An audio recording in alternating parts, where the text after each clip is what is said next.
ဒီနေ့ကွန်ပျူတာသင်ခန်းစာတစ်ခုလေ့ကျင့်ကြည့်မယ်နော်ကွန်ပျူတာသင်ခန်းစာတစ်ခုဒီနေ့ကတော့ဒီဝေရန်ကိုအသုံးပြုတဲ့နည်းနော်ဝေရန်ဒီမှာလေဒီစလုံးလေးကြည့်တာဝေရန်နော်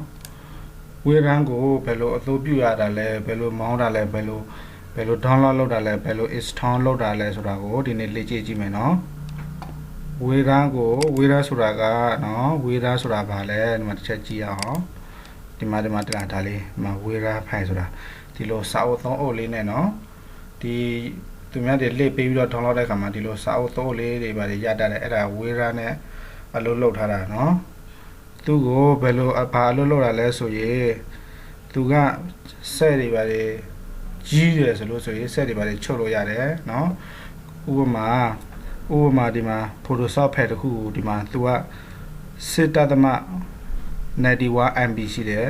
သူဝေရာနဲ့ချုပ်လိုက်တဲ့ခါမှာဘယ်လောက်ကြာပါလဲဆိုရင်ဒီမှာဝေရာနဲ့ချုပ်လိုက်တဲ့ခါမှာသူက3.21 MB ပဲရှိတယ်နော် MB တွေ K တွေပါအကလို့ short ချပါတယ်နော်အဲ့လိုမျိုးလေးတွေလုပ်ဖို့အတွက်ဒီဝေရာကိုအသုံးပြုတာပေါ့နော်ဟုတ်ပြီဥပမာဒီမှာ photo တွေနောက်ပြီးတစ်ခုပြအောင်မယ်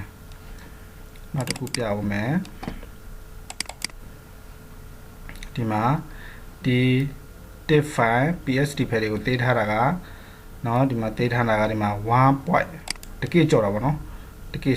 တော့ကြော်တာပေါ့နော်တကယ်ကြော်တယ် 1.35 GB နော်တကယ်ကြော်လေးရှိတယ်အဲ့ဒါကိုဝေရာနဲ့ချုပ်လိုက်တဲ့ခါမှာဘယ်လောက်ကြာပါလဲဆိုရင်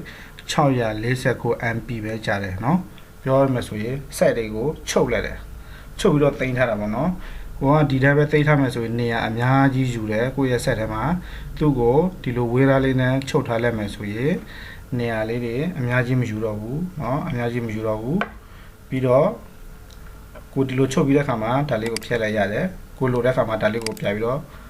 ဖြီလိုက်ရင်ဒီလိုပုံစံလေးပြရမယ်เนาะဒီလိုမျိုးကိုယ့်ရဲ့ပစ္စည်းတွေเนาะကိုတိတ်ထားတဲ့ဖယ်လေးမပြည့်ဘူးเนาะဟုတ်ပြီဒါကြောင့်ဒီနေ့ဝေရာလေးကိုလေ့ကြည့်ရပထမဆုံးဝေရာကိုမောင်းရမှာနော်ဝေရာကိုမောင်းရမယ်ဒီစလုံးလေးကိုမှတ်ထားဒီမှာဝေရာကိုမောင်းမယ် Chrome ထဲကိုသွားမယ်ဒီအပေါ်မှာဝေရာလို့ရိုက်ကြည့်လိုက် WANRAR ဝေရာနော်ပြီး under column မယ်ဒီမှာအပေါ်ဆုံးမှာတွေ့လား h.www.weran.pang နော်အဲ့ဒီအပေါ်ဆုံးဟာလေးကိုနှိပ်လိုက်မယ်။မှာကြည့်နှိပ်လိုက်ပြီဆိုရင်ဒီမှာdownload တဲ့နေရာတော့အများကြီးရှိတာပေါ့နော်ကိုအစီပြေလို့ download ကြပါပြီးဒီမှာဝယ်မလားတဲ့ download free ယူမလားဒီမှာ free ယူမယ်နော်ဒီအပေါ်ကဝယ်တဲ့ဟာ free ယူမယ်ဒီဟာလေးနဲ့ free ယူမယ်နော်အလကားယူမှာပေါ့အလေးကိုတစ်ချက်နှိပ်လိုက်မယ်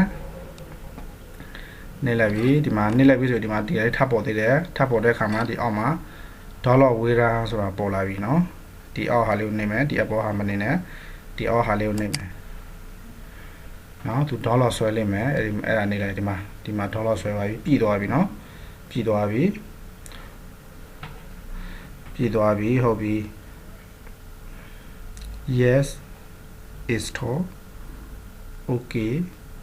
done ဟုတ်ပြီနော် yes install okay done ဟုတ်ပြီဒီလိုပြီးတဲ့အခါမှာဒီနားကအများလေးကိုနှိပ်ပြီးတော့ဒီမှာ open ကိုတစ်ခါတည်းနှိပ်လို့ရတယ်ဒါမှမဟုတ်သူပဲရောက်သွားလဲဆိုတော့ကိုရဲ့ download ဆွဲထားတာဆိုတော့ဒီမှာ download ဆိုတဲ့နေရာလေးမှာရောက်နေတယ်ဒီမှာနော် download ဆိုတဲ့နေရာလေးမှာရောက်နေတယ်အဲ့ဒါဒီလို regulate ထောက်ပြီးတော့ regulate ထောက်လိုက်မယ်ဒီမှာ open ကိုနှိပ်လဲရတယ်ဒါမှမဟုတ်ဒီမှာ run as administrator အဲ့လေးကိုနှိပ်လိုက်နော်ဒါလေးကိုနှိပ်လိုက်ဒါ install မောတာနော်ပြီးဒီမှာ yes နှိပ်လိုက်မယ် yes နှိပ်ပြီးတော့ဒီမှာ install ကိုနှိပ်လိုက်မယ်နော် install ဒီမှာ install နှိပ်မယ်ပြီးဒီမှာ okay ကိုနှိပ်လိုက်ရုံပဲနော် okay ကိုနှိပ်လိုက်မယ်ပြီးဒီမှာ down တယ်နော်အောက်မှာ down နှိပ်လိုက်မယ်ဒါဆိုရင်မောင်းလို့ပြီးသွားပြီဆိုရင်ဟုတ်ပြီနော်ဒီမှာဝေရာကိုမောင်းလို့ပြီးပြီဆိုရင်ဘယ်လိုဖြစ်လဲဆိုတော့ဖယ်တွေကို set တွေပါလေချုပ်တော့မယ်ဆိုရင်လေဒီလိုထောက်ပြီးတော့ regulate ထောက်လိုက်မယ်ဆိုရင် ဒီမှာဒါလေးတွေပေါ်တယ်စာအုပ်တော့အိုးတွေဒီလားတကယ်လို့ဝေးသားကိုမမောထားဘူးဆိုရင်ဒီစာအုပ်တော့တွေကမပေါ်ဘူးเนาะမပေါ်ဘူးအဲ့ဒီဝေးသားကိုမောလို့ဒီစာအုပ်တော့ဆိုတဲ့ဖယ်လေးတွေပေါ်လာတာဝေးသားနဲ့ချုပ်လို့ရတယ်လို့ပြောတာခုနပြောထားသလိုပဲဒီဟာလေးကိုမာကြီးသူ့မှာAM เนาะ AMB ရှိတယ် AMB ရှိတယ်သူဝေးသားနဲ့ချုပ်လာတဲ့အခါမှာဘယ်လောက်ရှိပါလဲဒါကြည့် 3MB ပဲရှိတော့တယ်เนาะတော်တော်ကျို့သွားတယ်ပြပြီးတော့နမူနာပြမယ်ဒါလေးကိုဖြတ်လိုက်မယ်เนาะဖြတ်လိုက်မယ်ဒီမှာဟုတ်ပြီဒီမှာဓာတ်ဖို့တွေရှိတယ်เนาะဥပမာဒီမှာဒီဓာတ်ဖို့ကဘယ်လောက်ရှိလဲဒီဓာတ်ဖို့တစ်ဖိုင်လို့ကဘယ်လောက်ရှိလဲကြည့်လိုက်မယ်14 K ဆိုတော့တော်တော်များတယ်ဒါတော့များလို့ဆိုရင်ကြားတယ်เนาะဒါကြောင့်နည်းတဲ့ဟာကိုပြမယ်အမှဒီပို့တွေကြည့်လိုက်မယ်ဒါ 1K ရှိတယ်เนาะဒီပို့တွေဆိုရင်ဒါ 1K ရှိတယ်ဒါလေးပဲနမူနာပြမယ်เนาะဒါလေးကိုဆိုရင်ဒီမှာဘယ်လိုရှိလဲ 8K ရှိတယ်သူ regulate ထောက်မယ်ဒီမှာ R2 ပထမဆို R2 Archic ဆိုတဲ့ဟာလေးကိုနေမယ်เนาะ R2 Archic ဆိုတဲ့ဟာလေးကိုနေလိုက်မယ်ဒီမှာပေါ်လို့သလား R2 Archic ဆိုတာလေးကိုနေလိုက်မယ်ဒီမှာဟုတ်ပြီ okay ကိုနေလိုက်ပြီဆိုရင်သူအလုပ်လုပ်တော့မယ်ဒါပေမဲ့ကိုက password ထည့်ချင်တယ်ဆိုရင်ဒီမှာ set password ဆိုတာနေလို့ရတယ်เนาะဒီမှာ password ထည့်လို့ရတယ်ဥပမာ1 2 3เนาะ1 2 3ဒီမှာလည်းတစ်ခါပြထည့်ရမယ်เนาะ1 2 3ဒီ password ကိုမထည့်ဘူးဆိုရင်နေစရာမလိုဘူးဒါက password ထည့်လို့ဆိုတော့နေရမယ်ပြီး okay ကိုနေမယ်ပြီးဒီမှာ okay ကိုနေမယ်ဒါသူပြောင်းနေပြီเนาะသူကဲပြီးသွားပြီကဲဒီဖယ်လေးကိုဒီ AMB လောက်ရှိတဲ့ဟာလေးကိုချုပ်လိုက်တာဘယ်လောက်ရပါလဲ 3MB ပဲကြာတယ်တော်တော်ကျုပ်သွားပြီเนาะဥပမာဒီလိုဒါသိမ်းထားတာဆက်နေကြည့်ရဆိုဖြတ်ထားလိုက်ကိုလိုတဲ့ခါမှာဒီကနေပြဖော်လိုက်ဒီဆက်နေတဲ့ဟာကိုသိမ်းထားเนาะ MB နေတဲ့ဟာကိုသိမ်းထားလိုတဲ့ခါမှာပြဖော်တဲ့ခါဆိုရင် regulate ထောက်လိုက်သူ regulate ထောက်လိုက်ပြီးတော့ဒီမှာextra file extra here တဲ့เนาะ extra here extra ပဲလို့ကြက်တာရွေးလို့ရတယ်နှိပ်လိုက်ရင်သူပြပြီးတော့ဖြည့်ပေးမယ်ဆိုတာကိုက password ထည့်ထားလို့ပေါ့เนาะ password ထည့်ထားဆိုတော့ခုနကကိုထည့်တဲ့ password ပြန်နှိပ်1 2 3 password တော့မမေ့နဲ့ပေါ့ okay ဒါသူပြဖြည့်လိုက်ပြီဒီမှာပြပေါ်လာပြီเนาะဒီမှာပြပေါ်လာပြီထောက်ကြည့်လိုက်ဒီမှာ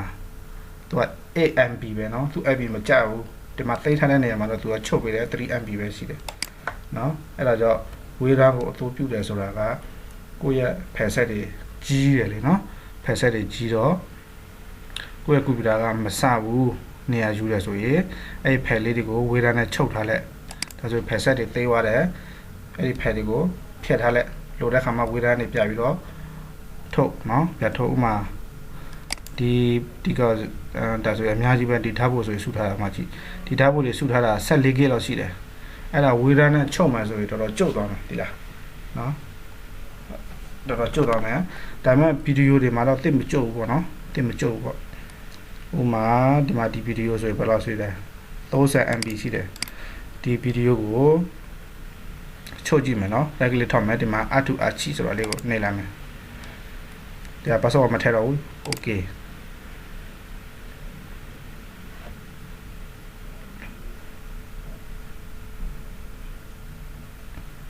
ဒီမှာဒီဗီဒီယိုကိုရာနဲ့ချုပ်လိုက်တာပေါ့နော်ဒီမှာဝေးရာနဲ့ချုပ်လိုက်တာ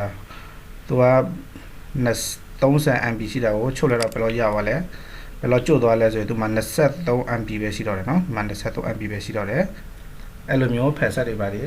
ချုပ်လို့ရတယ်နော်တစ်ခုချင်းလဲချုပ်လို့ရတယ်ဒီလို folder အလဲပေါ့နော်ဒီလိုသူ serial လဲချုပ်လို့ရတယ်နော်ချုပ်ချင်တယ်ဆိုရင်ဒီအပေါ်ကို regulate ထောက်မယ်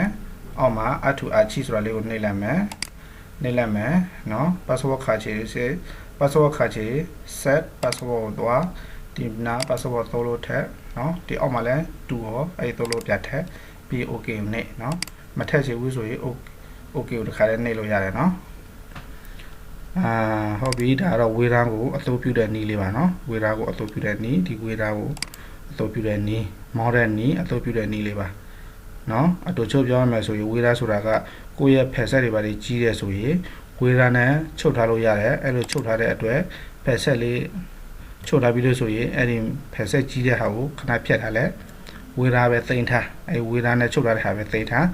လိုတဲ့ခါမှာပြန်ပြီးတော့ထုတ်လိုက်မယ်เนาะအားလုံးအဆင်ပြေကြပါစေ